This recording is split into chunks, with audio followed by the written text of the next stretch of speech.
We welcome you back to the Student Section Podcast, the podcast for student athletes and by student athletes. Today we have two female senior athletes, women's rowing, Katie Beichert, and women's track and field, Parker O'Brien. Luca and with me as my co-host. And both of you guys are sports communication majors. You didn't start out as sports comm majors. So tell me, whoever wants to go first, go for it. Where were you when you first committed to Marist in terms of your field of study, and what prompted you to switch? So I started off as criminal justice, actually. My first semester, I took a couple classes, and then I was like, I hate this. This is terrible for me. And the classes were interesting, but I knew that I was not prepared to do that for my whole life. And then I switched my major to graphic design. Really liked it, but wasn't really quite feeling fulfilled. And then I moved that to my minor and found sports comm as my major after intro to comm. Harrison came and talked to the class and kind of just was in from that point on, and met with him for an interview for class. And then after the interview, I shut my laptop and I said, do you have any jobs? You seem fun. I want to work with you. So now I'm 3 years into working for Harrison and doing a lot of sports comm stuff, and it's been a really great change, and I feel a lot more fulfilled. What got you into criminal justice originally? Did you was it crime shows, was it the movies, or was it just something that you were interested in otherwise? Probably crime shows. Okay. I watched a lot of, there's a TV show called Psych.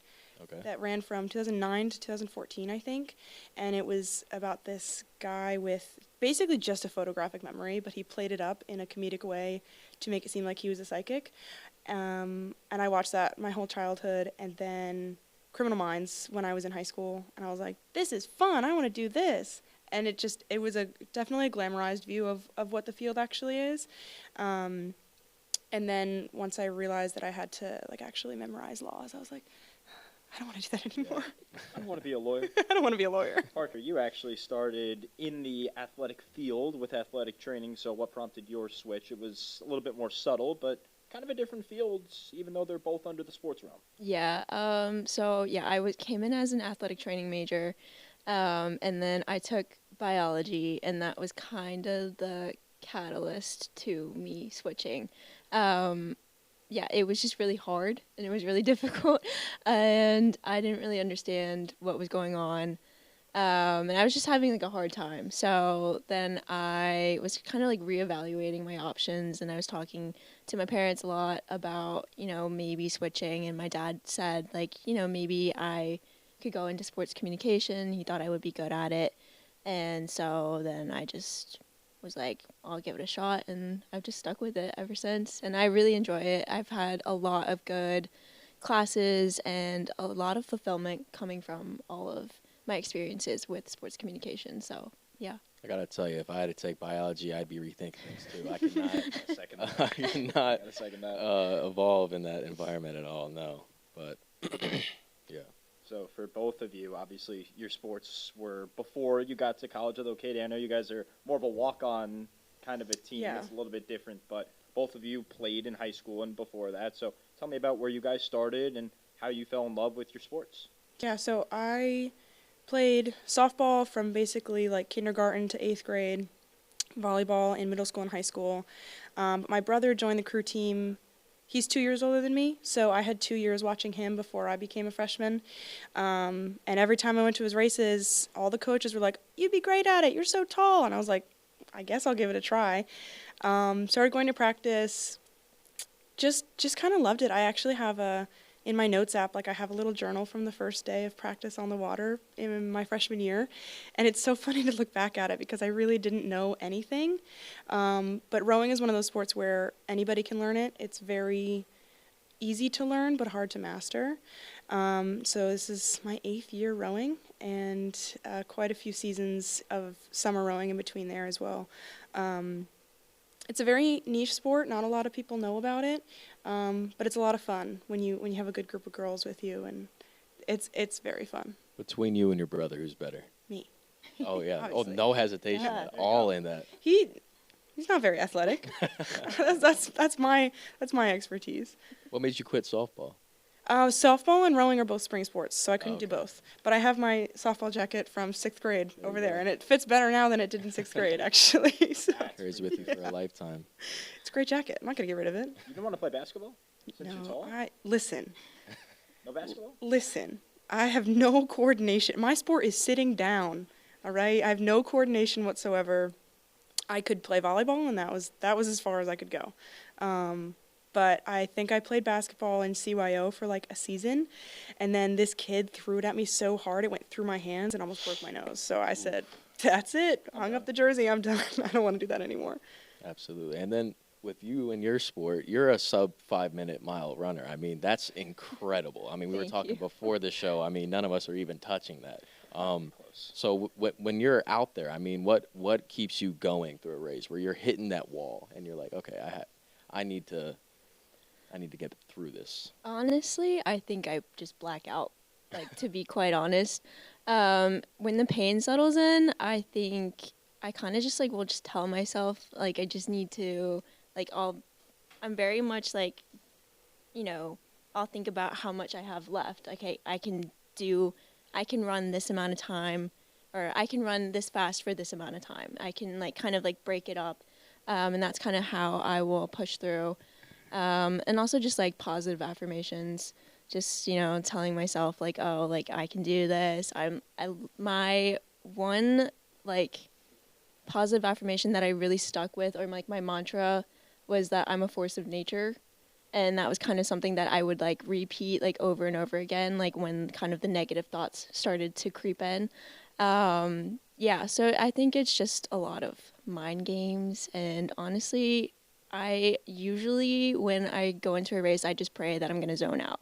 And, yeah, sometimes that doesn't happen, but... Why? Why do you want to zone out going into a race?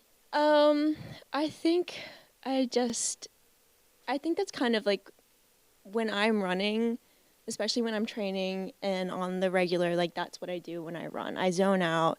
It's kind of, you know, my peace, and...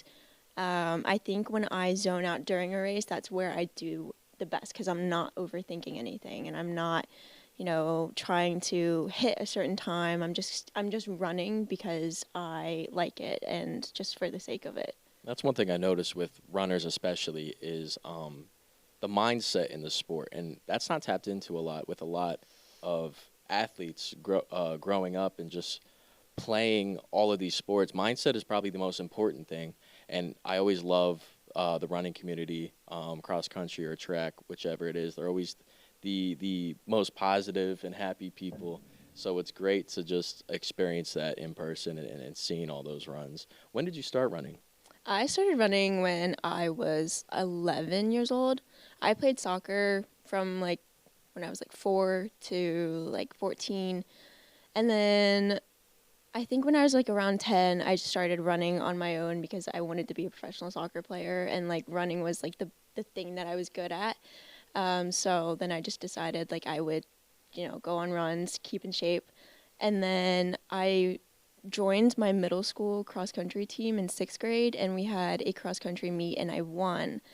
And the high school cross-country coach and my neighboring, like, it was the high school that I was going to go to, he kind of took me under his wing and was, like, taught me everything about running. And then I entered into a lot of, like, competitive races after that. And, yeah, so that's just kind of where it all started. That's a fantastic story. Yeah. So, Katie, your sport's a little bit different in the sense that I would assume, Parker, everyone kind of commits beforehand for you guys, less walk-ons, if not none. Katie, your team is almost full of walk-ons. So what's kind of that going into a season, the mentality behind that? You don't know anyone that's on the team, and by the first couple of practices, you're like, okay, this is the roster, now we have to get into the season. Yeah, we have a very supportive group of recruits, so they kind of take the walk-ons under their wing. We find that some duos start to form, and in bigger groups, the recruits of the same year take the walk-ons under their wing and really help them, because it's more of a peer-to-peer relationship than if a senior was to take a freshman under her wing.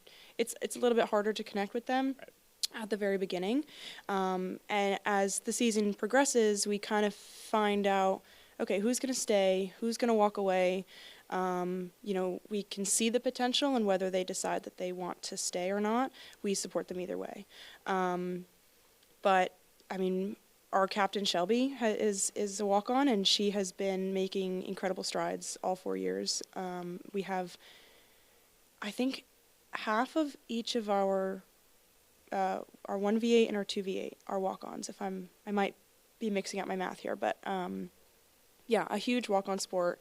I really enjoy the company of the walk-ons. They're so fun. They're great to be around. They probably have the most positive mindset out of anybody, because they're just like, I'm here for fun, like they're not on scholarship. They're not too worried about their splits just yet, and they're happy to be there, and we're happy to have them. So, and for those of you who don't know, rowing consists of very early wakes. We talked about mentality. I mean, how do you keep each other accountable and waking up and getting there on time? Yeah, I mean, it's one of those things where if I don't show up, 7 other people can't go out onto the water, or moving someone into my seat messes up another boat.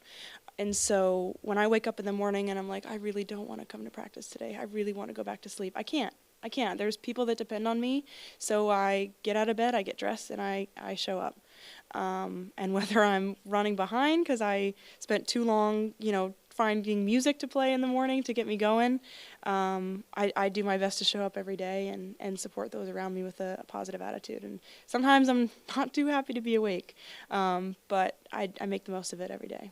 Parker, that's similar yet different for you. Obviously, you're up early because most athletes are, I would assume, before 6 a.m. or some crazy hour like that before the wake of dawn. But for you, with the exception of team relays, it's kind of an individual sport. Either you thrive or you're not there or something along those lines. So how do you hold yourself accountable? Unlike Katie, who has to rely on her teammates being like, all right, I'm there for my teammates.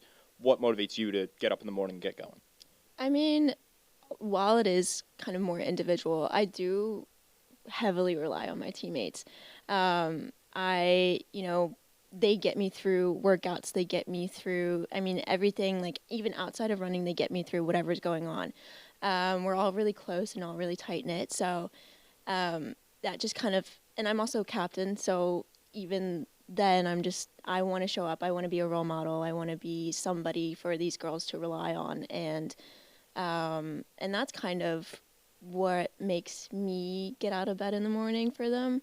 And also, running, it's a love-hate relationship, but I do love it at the end of the day. And so it's just like, I don't know, I like I said before, like I like to zone out. I like to kind of be in the moment with it. And it's something that, it's probably one of the only things that I'm able to be in the moment with, just because life gets crazy. And so it's like, it's kind of just, it's my time, and it's my piece. Well, you said being a captain. I wanted to ask you, coming here as a freshman, what have you seen from previous captains that have stayed with you the most, and what you're trying to portray to now the underclassmen? Oh my gosh. So the captains that I came into college with, they really built the team culture. And they were really supportive, really just like, they weren't like, there was no like hierarchy or anything like that. It felt like they were just very welcoming. Anything that we needed help with, they were there. And they also kind of, they were so funny. They were so fun. They brought so much energy and so much just like antics, like just, there's so many memories that I have. And so I think, most importantly, they were just authentically themselves. And so I think kind of moving forward, me and my other captains, like we just, wanted to carry that through and just make sure that, that we are supportive and that, we're showing these girls that they can just be who they are. That's great. And as you mentioned, both of you are now in that senior role. I know it's probably a little bittersweet. So as you reflect upon your time at Marist, your time as an athlete, what are the things that stand out most? And both of you can definitely answer that. I bet for hours, honestly. So whoever wants to go first. Actually, when I found out Parker was my co-star on this podcast, I remember coming into our 9:30 writing for college class, and I'd sit right behind her, and I'd be dozing off because I was still getting used to early mornings, straight to lift, straight to class, kind of. You're up for 6 hours already, and you have had one go-go squeeze and like nothing else. I mean, I've actually never thought about transferring, which I'm not sure a lot of athletes can say. You kind of hit a low point at any point in your time at school, and I've never thought about transferring. I love everybody here on my team, everybody in the sports comm department. I've felt so supported the entire time, and I know that I would never find relationships like this anywhere else. I'd probably, I'm a social butterfly, I'd find people, but the people make the place. And so, being here has meant the world to me, and having this close to home as well has really been a blessing. Truly, to be close to everybody that I love is truly a privilege. I think you're 100% correct on the fact that the community is great.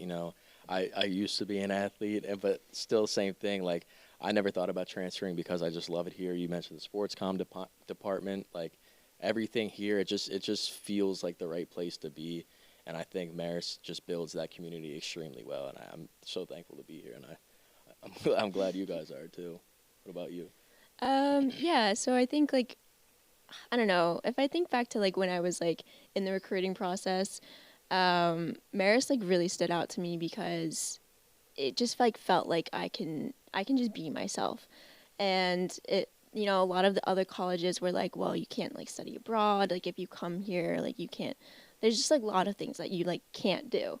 And when I was talking to the coach here, he was more just you can study abroad, anything is possible, we can work it out later on. And I didn't end up studying abroad because my focus was, training and just kind of, keeping myself on track. But the fact that I had that option, and the fact that, I didn't want to be shut off from any opportunities. And I think that's the thing about Marist that I really enjoy, is that the opportunities are endless and you're always encouraged to take them. And yeah, I mean, I think that's just something that I've really enjoyed, especially. And, also the people make the place. And yeah, I'm just truly grateful to have the experiences that I have. How would someone go about studying abroad while also being an athlete, if you know from former teammates or, I don't know, maybe a coach mentioned? Yeah, so it kind of depends. Since running is a 3-season sport, or at least if you do cross country, it's a 3-season sport. I think the girls just kind of picked what season they liked the least, and yeah, that's how they chose.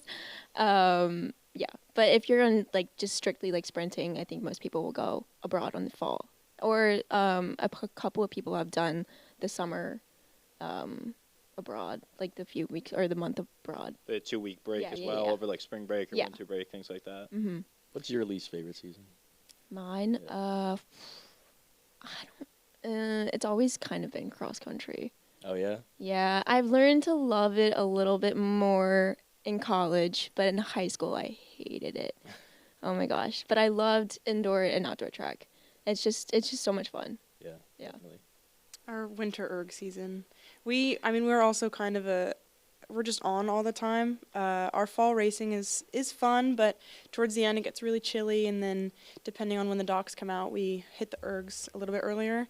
And then our winter season is just a lot of erging, a lot of cross training, and you wake up, it's cold, you go to the gym, you get really hot, and then you go back out into the cold, and it's just a lot of back and forth. And then the spring season, you kind of start in Poughkeepsie, erging, and then you get away to Clemson for a week, and then you come back, and is it cold, is it warm, whatever, getting back out onto the water. So it's starting to warm up, which is great. I think spring might be my favorite. It's also my birthday, so sometimes I race on my birthday, but that's neither here nor there. But well, happy birthday. Almost. Happy Big 22. Yes. Yeah, but Thank you. the winter season is brutal, pretty brutal. Yeah, I mean, like with the ice on the lake, I mean, when it gets that cold, I mean, are you guys still just trying to trudge through, or is it just like, all right, we have to take a week or two off? So I don't know if it's the state or if it's the county, but they have regulations on when all the docks come out on the entire river. So they have cranes come and take them out and just put them on the pavement. And at that point, we have to be inside. And if there's ice on the water, like, we can't go out. But I've seen videos of the Michigan women's team getting out really early, and they're chopping up ice with their oars before practice starts. But we don't row when there's ice on the water. Okay. Both of you mentioned how the people here are a big factor of why you love it, and also the communication program that you're in. Parker, you're a communication intern with the DEI office. What has your experience been with that?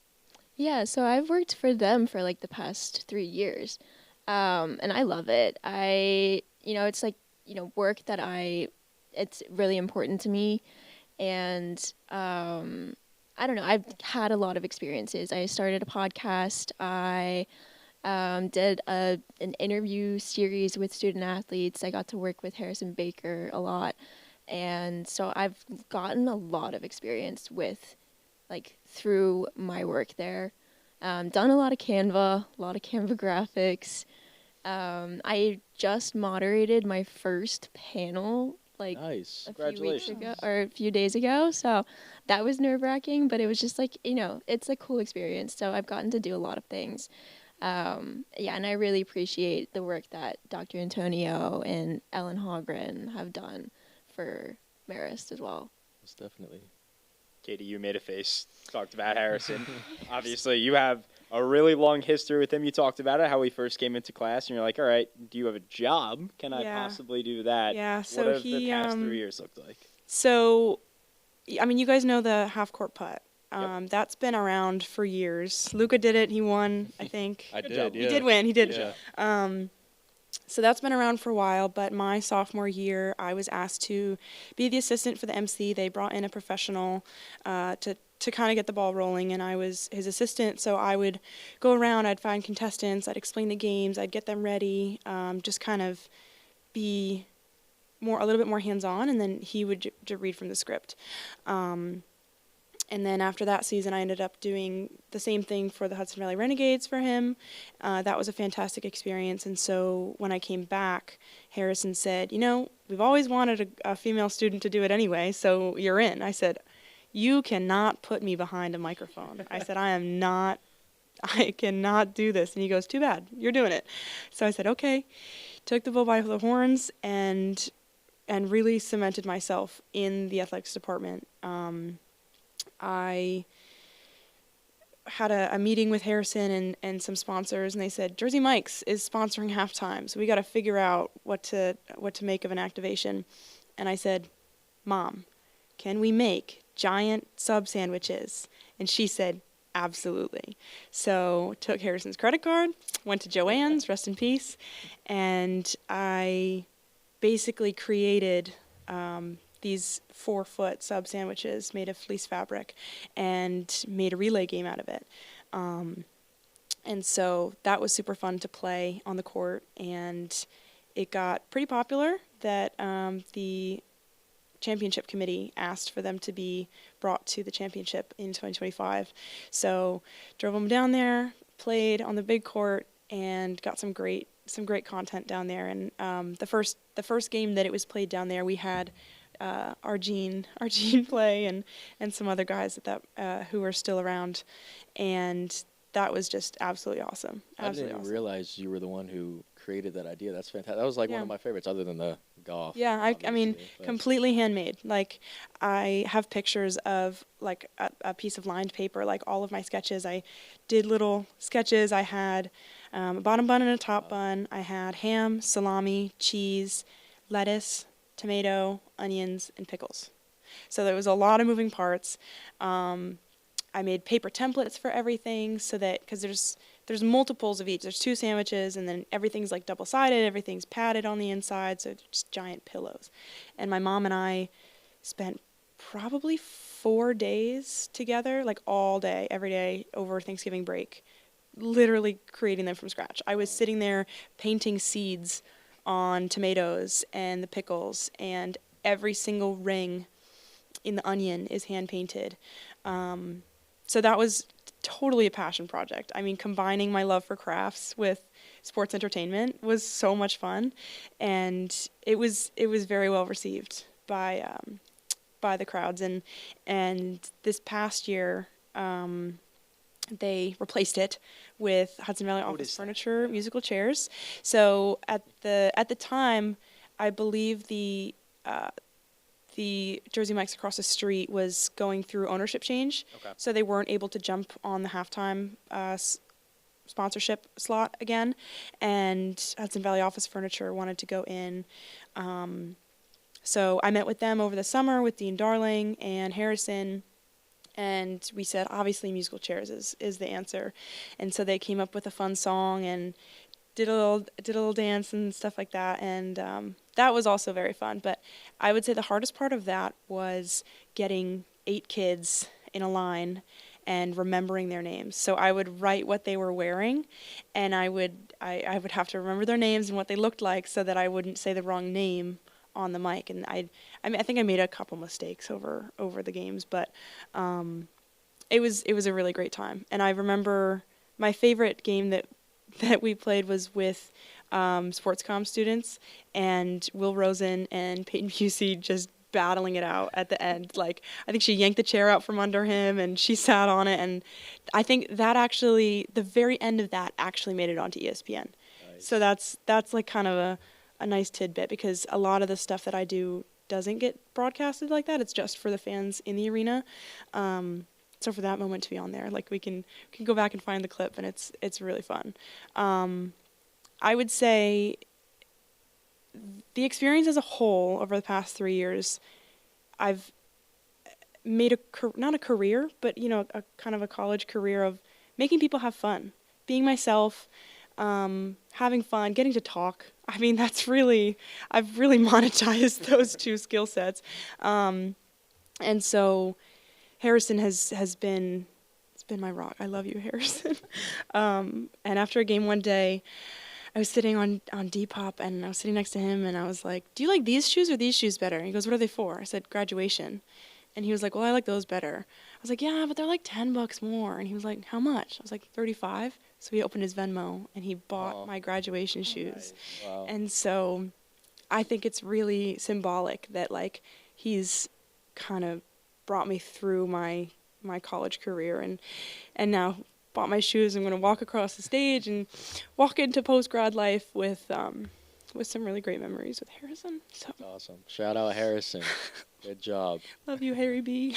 You've done a fantastic job as well with everything that you've done the past 2 years. I know Luca and I have obviously been to a lot of games doing some coverage, and every single time you could expect Katie at halftime. You could expect 100%. Katie at one of those media breaks doing something. So really fantastic job, and we're glad that both of you have stayed and really made a great experience out of all this. Yeah, definitely two sides of the coin there. But yeah, just really awesome. So Parker, you got into running when you were young, but it's a little surprising because you actually had a heart defect when you were growing up. So tell me about all of that and how that translated into getting into running and how you're actually able to run.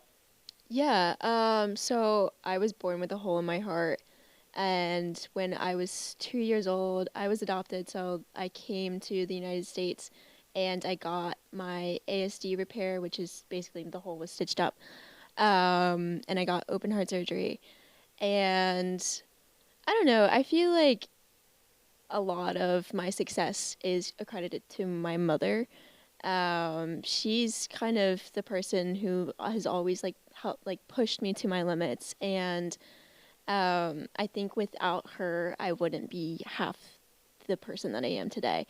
And I don't know, I think I've always kind of grown up with the mindset that I can do anything that I want to, and nobody's ever held me back with that, and I've only had encouragement, and so I think that's kind of how I've gotten to the place that I've gotten to. And, I mean, I have cardiologist checkups every year or so.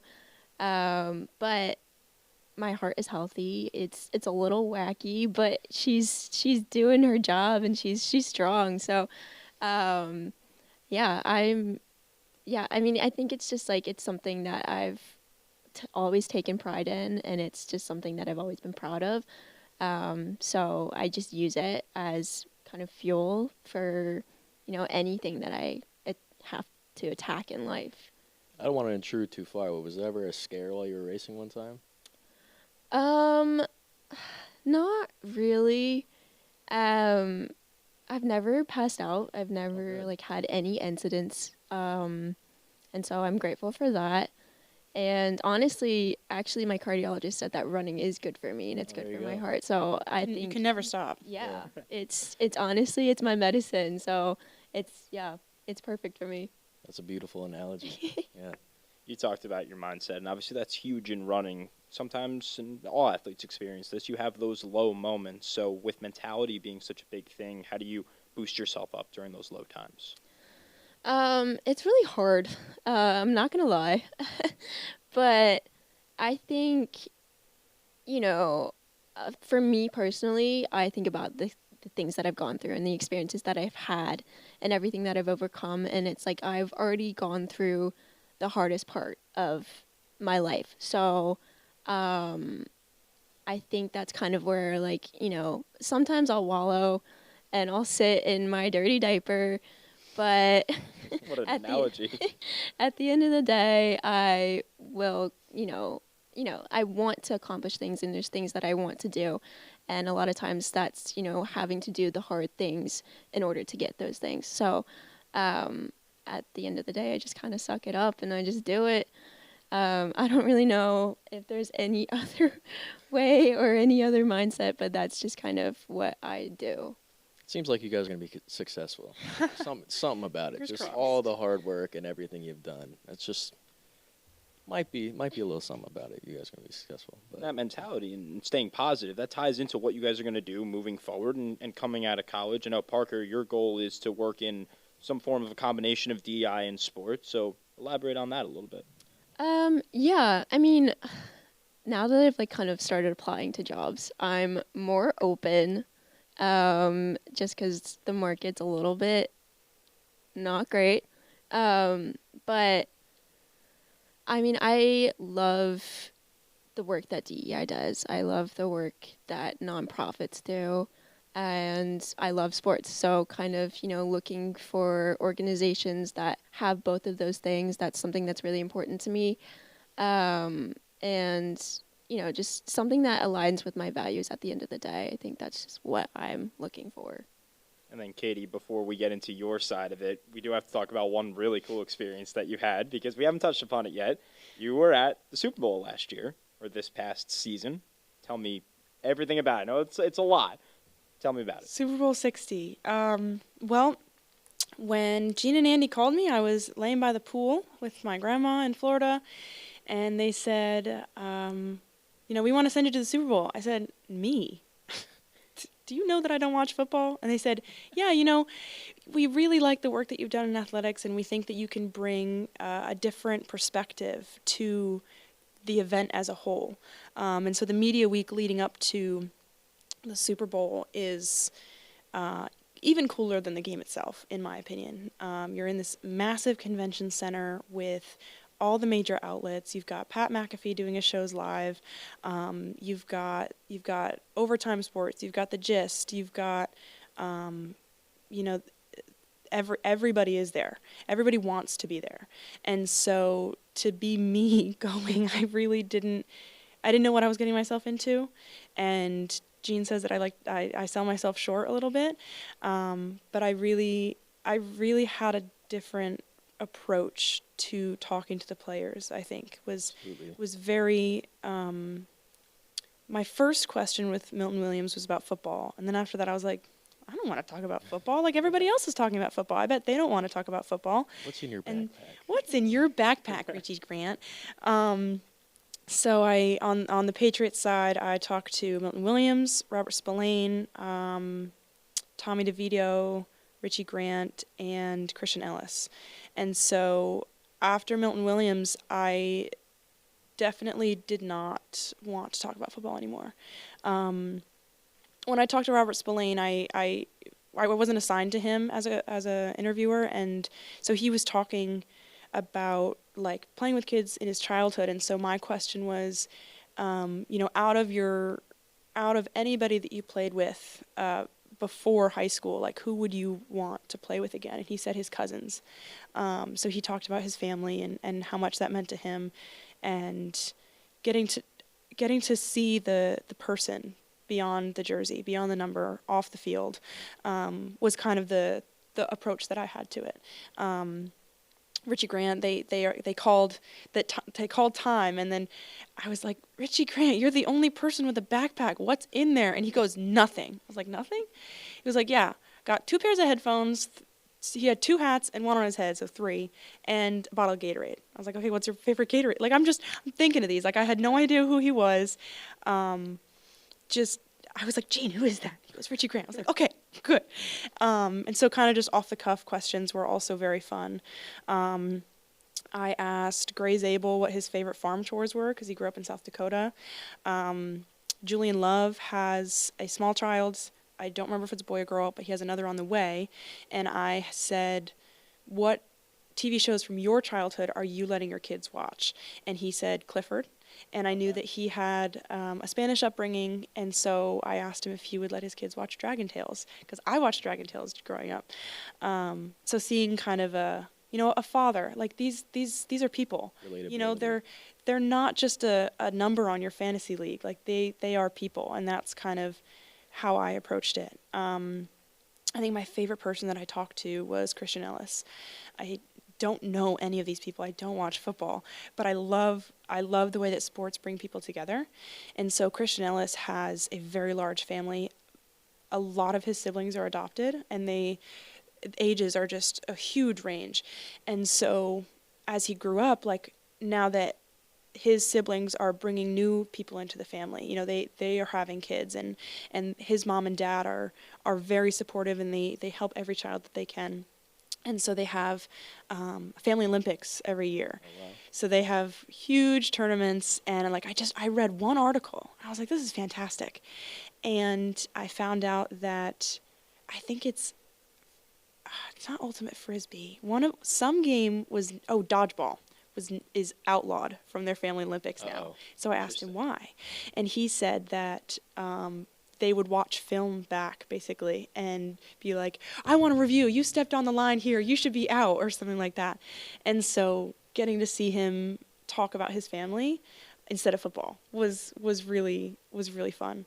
But after that, like the entire week was, I remember just being in the convention center and walking around and being like, I don't know who any of these people are. I was like, I feel like I should not be here. And I think once my videos started getting edited and posted, I got a lot of positive feedback, a lot from Luca. I was like, okay, maybe I've got this. This might be out of my comfort zone, but I think I really took advantage of the opportunity to the best of my abilities. I'm not a stats person. I don't watch football. I don't find it entertaining, to be quite frank.